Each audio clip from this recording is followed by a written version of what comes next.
then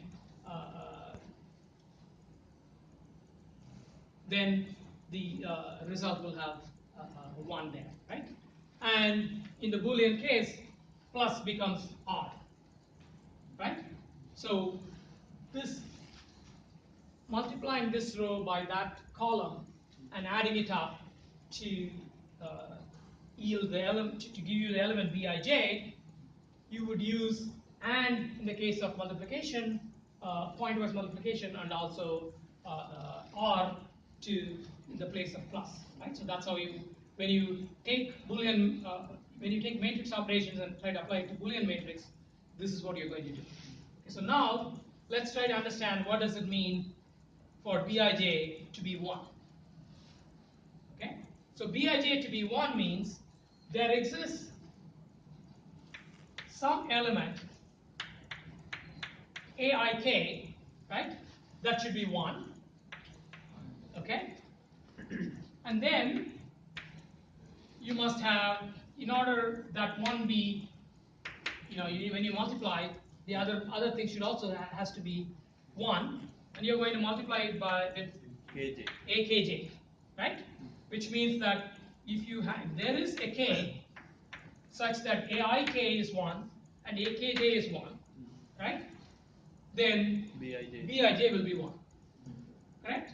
So what that means is that if there is a way to go from I to k and then k to j in the graph, then Bij will be 1, right? In other words, Bij will be 1 if there exists a path of length 2 in the graph A to go from I to j, right? So multiplication of the Boolean matrix essentially is telling you whether there is a path of length 2. Okay. Now we can make it more interesting and then say we define the notion of a closure, right? A clean closure of a matrix, which is A star. It's going to be A to the power 0 plus A to the power 1 plus A square, right? And so on, right? And we know that A to the power 0 basically says, whether a vertex is reachable from itself. Well, of course it is reachable from itself. A1, there is exactly a path of length 1. A2, there's a path of length 2. A3, there's a path of length 3, and so on. So A star, right? So you're going to have A star Ij equal to 1 if what? If there exists a path.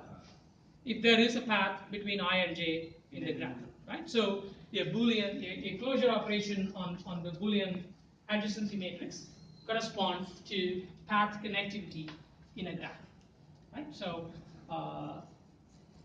we'll stop at this point and finish up this discussion, and in the next lecture we'll quickly move on to greedy algorithms.